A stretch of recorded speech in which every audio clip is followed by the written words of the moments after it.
L'chaim. Parashas Mishpatim. L'chaim. Always have to drink when you make l'chaim. You always have to at least drink something, liquid, water, whiskey. So this week's Parashas Mishpatim, and in Parashas Mishpatim the primary focus is on the societal laws, the laws that make at least within Judaism, within the Jewish people, makes us try to be more civilized. Tries. Obviously, you have the classics: don't murder, don't steal, and several aspects of laws of business, as well as the laws of kosher, which seemingly laws of kosher talk about how to treat animals. The idea of having a better society when you treat the way we treat animals affects the way we live. Obviously, not being cruel to animals, don't tear a limb off a living animal, and all those several laws of business, and that particular genre. Okay. Also, some of the laws that it discusses in Mishpatim become what we call in the category of the chukim. So in Judaism, you have the three you have three types of mitzvahs. You've got Mishpatim, which are laws that make sense in order for a society to run more or less streamlined, to be a healthy society. You have Eidos, which are the testimonial laws, and then you have the Chukim, the laws which are super rational, the laws that make no sense. There is a explanation, a commentary that states that in essence, one that's widely accepted, that in essence all laws are actually Chukim. All laws are super rational. So let's say do not murder, right? Why do not murder seemingly is a logical reason, a logical mitzvah, a rational mitzvah. Mm-hmm. Don't murder, because if you could do what you wanted, then the reality is society would fall apart. But the real question is it really a rational mitzvah? Or is it actually a choik? Why would it be a choik? Mitzvahs, the accepted understanding of why mitzvahs are rational is because they make sense. Or it makes sense, and therefore let's do it. But if you swap it around and says no, our minds were created in a way, because the reality, if you accept that God created the world and everything in it, that means our minds have been created, and our concept of morality has been created in a way that do not murder is rational, makes sense. But in essence, if God wanted to create murder as a rational concept, it wouldn't be do not murder. We assume that murder is rational because it's the way society is created. But in essence, God created the world that life is sacred. Life is kedusha. Which means that in essence, it's not a rational reason, or the reason of do not murder isn't rational. The reason of do not murder is because God created it in a way that you shouldn't murder. God created the various mitzvahs which seemingly help us get along with each other is because it makes sense, but in essence, no. It's because God has decided that in order for us to get along with each other, this is what is needed, i.e., as a chok. God created mitzvahs as super rational.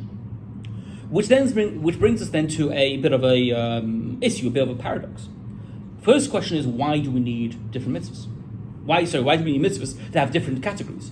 Why do some mitzvahs need to be considered mishpatim? Why do some mitzvahs need to be chukim? And why do some mitzvahs need to be eidos? They're either all chukim, or they're all mishpatim. They're either all rational, or they're all super rational.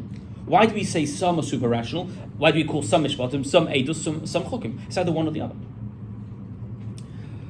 So there was two questions. I forgot the second question, but that's one question. Why do you have different types of mitzvahs? So comes along. If we take the story of if we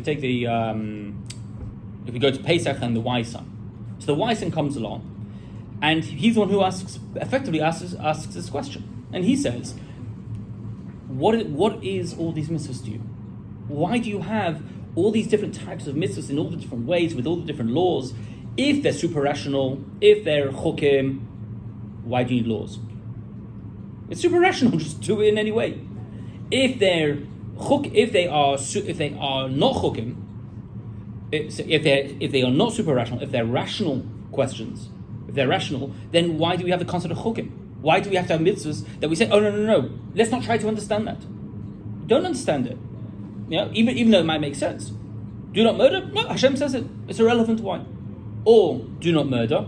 Hashem says it's a rational question, so don't ask any questions on it either. It makes sense. Don't have any questions. Why do we need questions? Why do we need laws? Why do we need structure?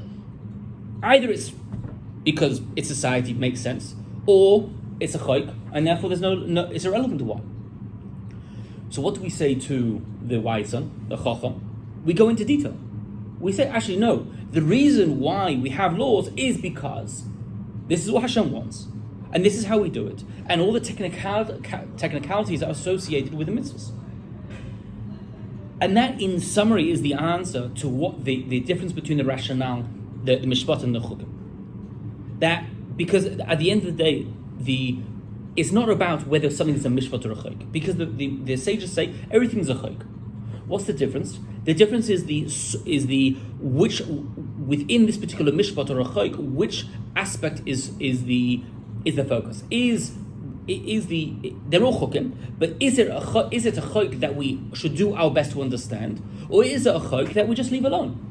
So a mishpat, a societal law, is a chayk that we have to try and understand. Why? Because what's one of the answers when you say to the wise son, what do you say? Especially when it comes to the afikomen, that by the time you finish the afikomen, you shouldn't have anything else. It needs to leave a taste in your mouth. This is the underlying answer. That chukim, if we leave them as purely super-rational, all chukim, if there is no concept of trying to understand them, then we're never going to connect to them. When it comes to mishpatim, they're also chayks. But the idea of the mishpat are the mitzvahs that we have to try and attempt to understand. We have to learn and understand the laws, because every mitzvah is meant to leave some type of aftertaste. It doesn't mean in a bad way. It means that we have to feel a connection to it. We have to have some connection, some affiliation with that mitzvah, and that is the aftertaste. And therefore, they're called the mitzvahs which are called mishpatim, even though they are still chukim. The mitzvahs that are called mishpatim are the ones that we at least have some ability, some way to connect them, and some way to understand them. Taking the case of do not murder. Yes, it's a chayk because God created us not to murder. We value life as kodesh. That's the way God created the world. Life is sacred. It doesn't have to be, but God created it as such. So that should be the good enough answer. But no, why? Because we go on to explain. Do not murder, because if everyone started murdering, this is what would happen to society. Do not steal. If everyone started stealing, this is what would happen to society. These reasons, the laws across the board for all mitzvahs, are there to give us some connection, some affiliation to the particular mitzvah. The question, obviously, that we're going to end off with is why?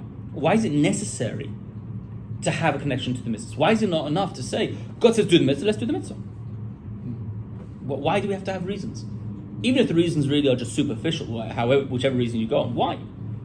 If we believe God created the world, why is that not enough?